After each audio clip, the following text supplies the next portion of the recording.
ఇదిగో మీ ప్లాస్కో.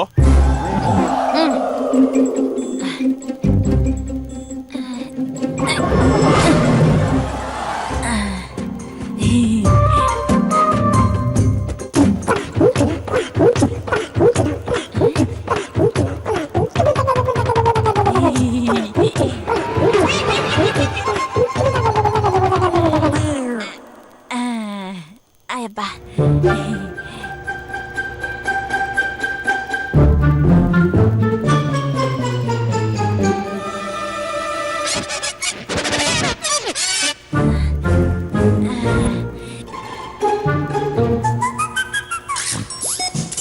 తాగు మామ కాఫీ.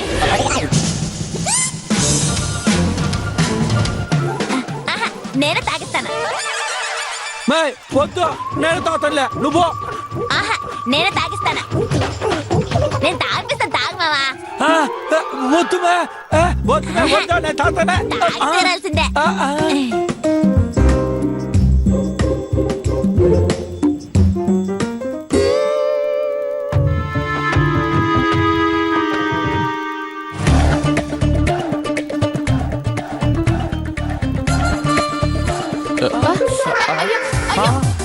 అయ్యో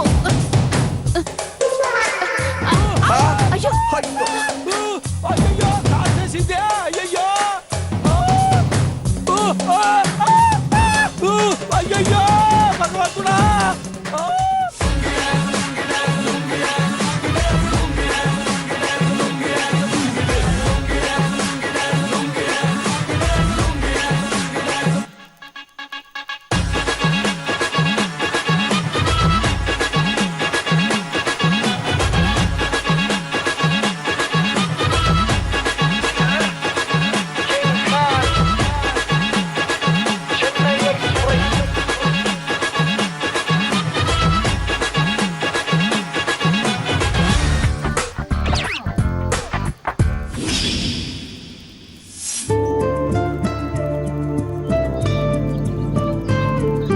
నాన్న, నేను వెళ్ళి టాబ్లెట్లు తీసుకొస్తాను.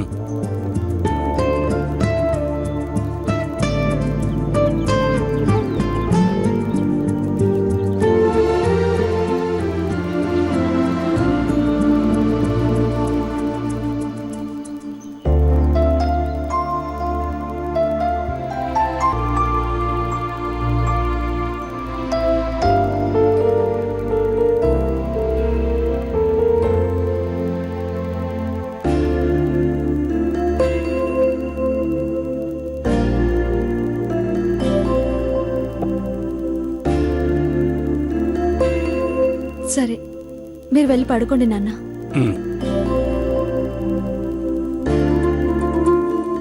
బుజ్జమ్మా, గౌతమ్ భోంచేశాడా?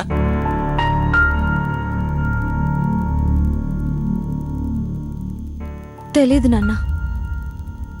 కిందకు వచ్చి భోంచేయలేడు, రోహిణి వచ్చి ఇవ్వలేదు. ఎందుకంటే ఆల్రెడీ రోహిణి కూడా ఇంకొకరి చేత సేవ చేయించుకునే పరిస్థితుల్లో ఉంది. ఈ రోహిణిని చూస్తే నవ్వాలో బాధపడాలో అర్థం కావటం లేదు. గౌతమ్ మీద అతి ప్రేమ అనుకోవాలో లేకపోతే పొసెసివ్నెస్ అనుకోవాలో అర్థం కావటం లేదు. గౌతమ్కి ఎలాంటి సేవలు చేయాలన్నా అన్నీ తానే చేయాలని చెప్పి తన నడుము కూడా ఎరగొట్టుకుంది.